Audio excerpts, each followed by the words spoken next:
So I want to talk about footwear today. If we're going back to the book Powered by Nature, this really has to do with two sections of the book. The chapter on movement, because our movement kind of starts from the ground up, so how are we interacting with the ground, with our foot and what's around the foot.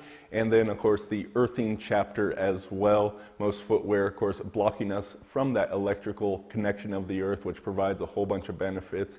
So in this video, and really a bunch of the videos to come, I'm going to be taking you inside and show exactly what I do. I'm not saying you should follow exactly what I do, but get ideas. If you like an idea, take it, roll it into your own life, and start doing that. I like the Bruce Lee quote, and I'm paraphrasing, take what is useful, discard what is useless, and make what is uniquely your own. So I want to provide some ideas here so you can see it. For me, I know I'm a real hands-on type of learner, and short of like being in a workshop type of setting, kind of seeing the nitty-gritty details of how someone else does something, I can then take that and model it.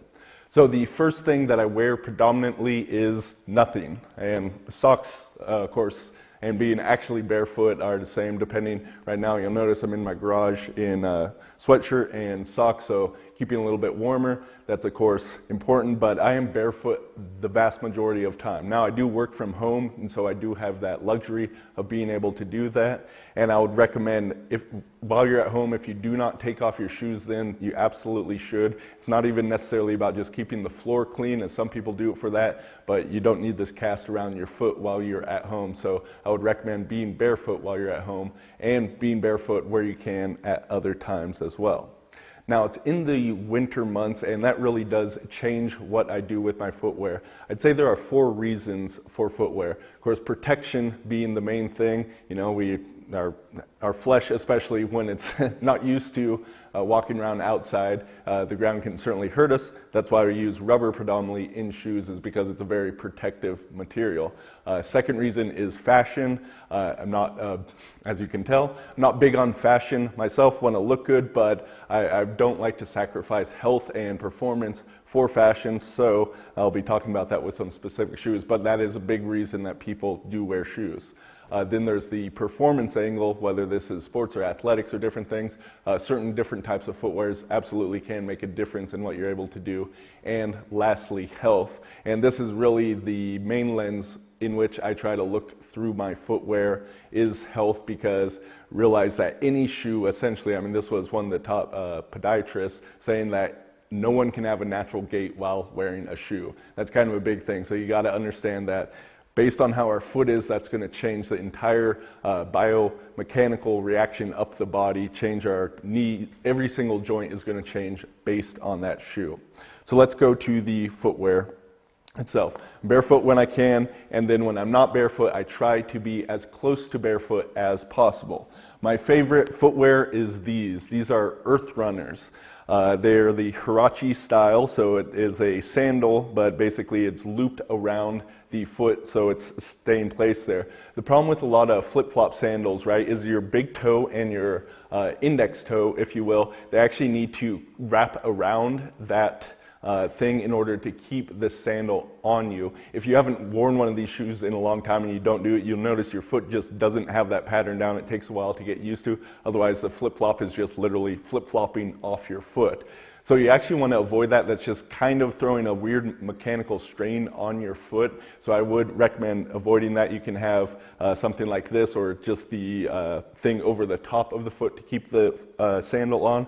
That works well. These do take a little bit of getting used to, but I found they worked quite well once you are in there. And really it's thin material, same sole as the Vibrams, which we'll get to, but it's really quite protective. Of course, very cold and rainy out now, so I don't use my Earth Runners that much unless I'm like specifically going out to nature. I want a little bit of footwear, but I'm doing it there. So when I'm running errands and whatnot in the winter months, I don't use these, but I'd say all spring, summer, and fall, this is my predominant footwear. I'm going out with the Earth Runners, because the other main benefit is you have, besides it being a minimalist shoe where your foot box can be the size it should be, it has the copper plug right here and the wiring through the thing, so you're getting the earthing benefits while using this shoe, while still providing protection against the ground, which is, I'd say, the main reason us humans started wearing shoes in the first place and why we continue to do so. So you get the minimalist footwear and the earthing benefits at the same time. Of the shoes I have here, these are the only ones that have the earthing benefits.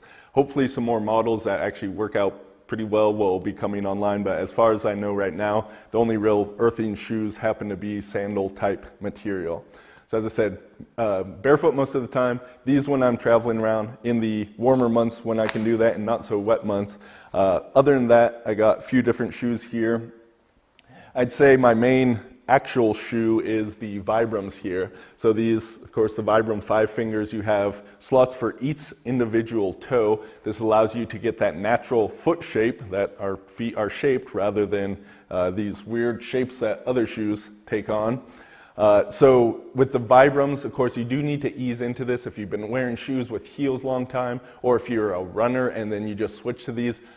Realize your shoes essentially have been in a cast for a long time. If you're always wearing shoes, just imagine breaking your arm's in the cast, you don't use it for months, you take it out, it's extremely weak compared to where it used to be. Shoes are like that, except we've been wearing them for years, essentially. So it takes a long time. It can take years to really rebuild up the musculature, really the tendons and ligament strength that is used in the foot there. So please do ease into this stuff.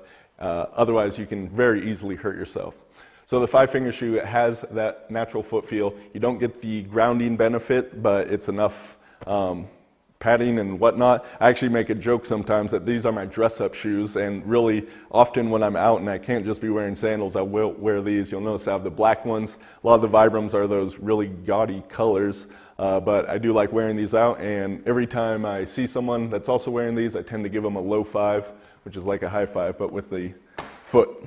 So I wear those out a lot. I also have more normal traditional shoes. I used to do Vans a lot. Vans are great in that they are flat soled, which we're going to get to talking about that. These are completely fat, a little bit nicer leather pair, something my wife got me. And so besides the Vibrams, I'd say these are my other main normal shoes. Now, what I try to avoid as much as possible is stuff like dress shoes here. I do wear dress shoes on occasion. I'd say maybe a total of 5 or 6 times a year I'm actually wearing these things. What I don't like about them is the heel.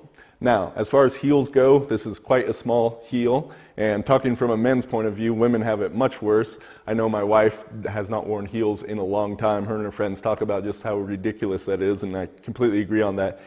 Even with this short heel here, right, which lifts me up just an inch or so, I can feel it throws off my whole body. It's not like I'm falling over or anything like that, but it feels uncomfortable because it is an unnatural position once you're used to being flat-footed on the ground. So I don't wear dress shoes as much as I can specifically for this reason.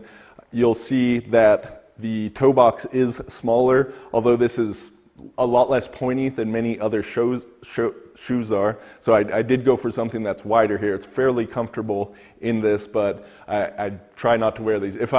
When I'm wearing these at different business events or dinner or something, I'll often actually kick my shoes off under the table because no one's going to know, and that way I'm not in a shoe.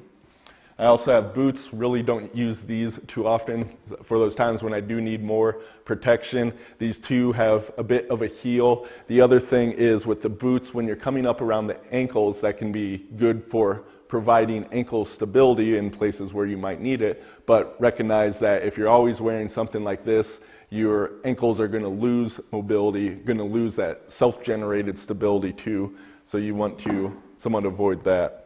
Last things over here, these are just kind of my around the house slippers when I need to go outside and say it's still wet and raining, and I don't want to, oftentimes I will just go barefoot around my house, but if I need something, I'll use these. Definitely wide open toe box, easy to get on and off, but providing that protection.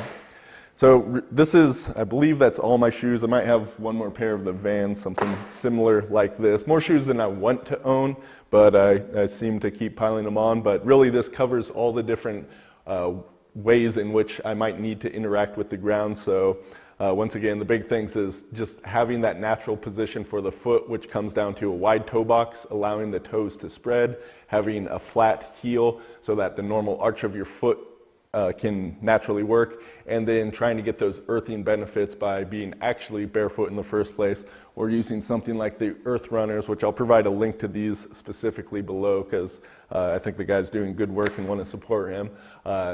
Then getting those earthing benefits are really important too.